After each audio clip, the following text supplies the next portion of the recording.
Sebagai agent of change, asisten bidang teknik dan pengolahan melakukan sosialisasi mitigasi resiko dalam ESG.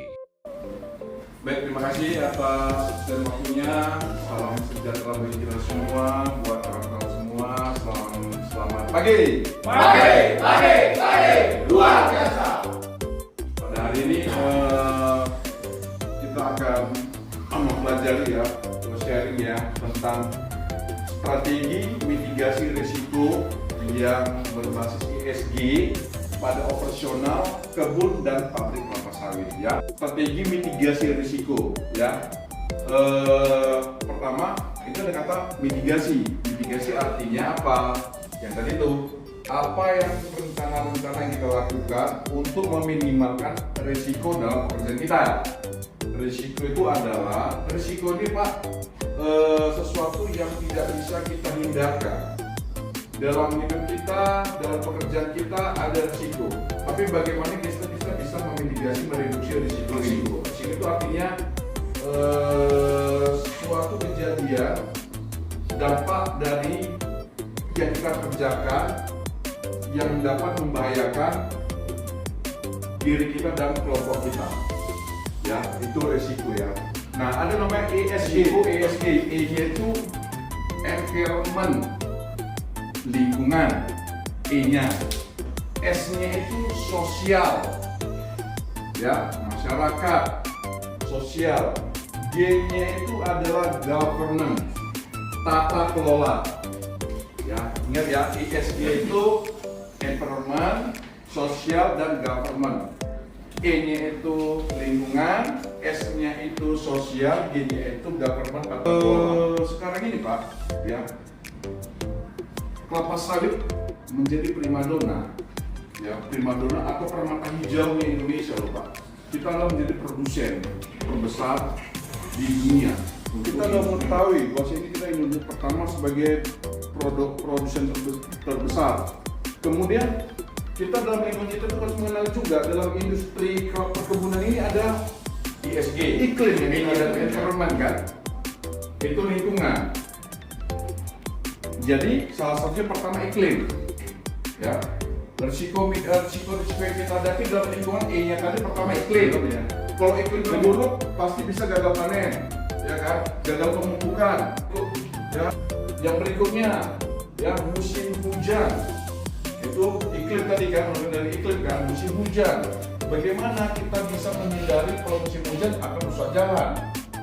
Dampaknya pada PAU, memperlambat TBS. Diatur. Nah, apa mitigasinya? Nah, sebelum pada musim kemarau udah kita lakukan pemeliharaan jalan, batu, ya kan? Itu. Beton, pengelola menyiapkan saluran air di jalan, buat rorak, bisa kan? Begitu Pak.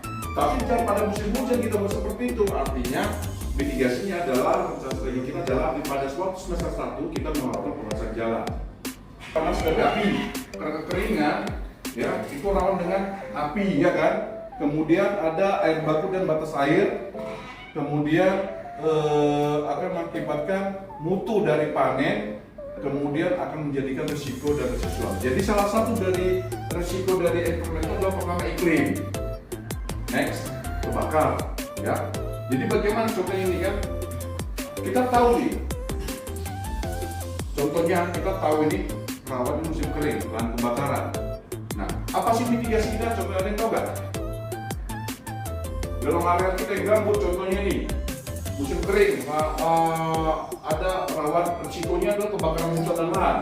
Apa mitigasi kita? Antisipasi dengan sebagainya membuat spanduk dan Oke, boleh. Membuat apa? Sosialisasi ya, membuat peringatan. Kedua, ya, orang tanaman harus tahu nih supaya jangan kena lahan kita harus buat parit batas kayak isolasi kan, sehingga tidak menyeberang ya kan, itu juga bisa, itu maksudnya mitigasi itu. Yang ketiga apa lagi? Ya, kita juga harus menyiapkan cepat hidran kan begitu ya, antisipasi kalau ada kebakaran bagaimana hidrannya bisa masuk ke lahan. dan membakar sampah sembarangan. Betul Pak Roni. Yang lain? Ya, kalau bisa sampah-sampah itu ditanam, ya kan, bukan dibakar. Itulah mitigasi-mitigasi itu Pak. Aku cuma ini kayaknya bahasanya tinggi, tapi coba supaya kalian bisa masuk. Oh, iklim itu apa risikonya? Defisit air, bagaimana mitigasinya? Tadi kalkulasi ESG bukan lagi isu kepatuhan tambahan. ESG kita buat PKS menjadi disiplin bisnis. Ya artinya disiplin wajib kebun dan PKS itu wajib hukumnya untuk menjaga akses pasar di operasional, ketahanan iklim, lisensi sosial dan kesiapan sertifikasi.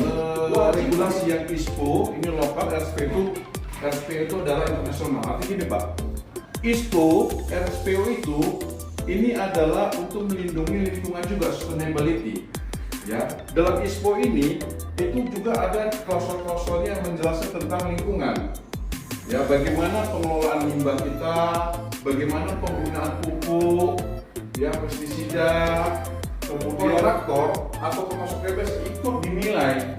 Artinya gini Pak, karena kita kan ada juga kontraktor dan mereka juga terlibat dinilai dulu dalam mitigasi risiko kita.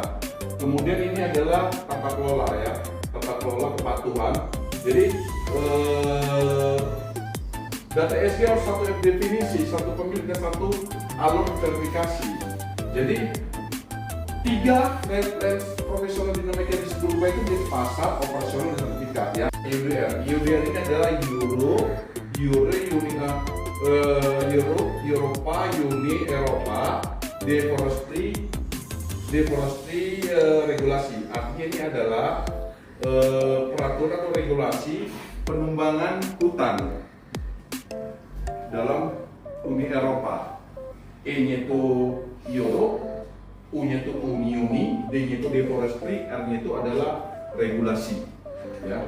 Sistem yang lebih terintegrasi dari ketum sampai dengan supply chain-nya. Next, menangkap itu sebagai gas itu akan bisa menurunkan risiko di emisi metan sambil membuka peluang. Artinya limbah yang dibuang di pabrik itu diambil gas metannya itu bisa menurunkan risiko emisi gas metan, tetapi juga menambah energi fosil menjadi produk hijau. Kemudian peluang juga jadi bisnis. Terima kasih atas perhatiannya. Jadi kita tidak menjelaskan tentang mitigasi risiko tentang ESG tadi. E-nya apa?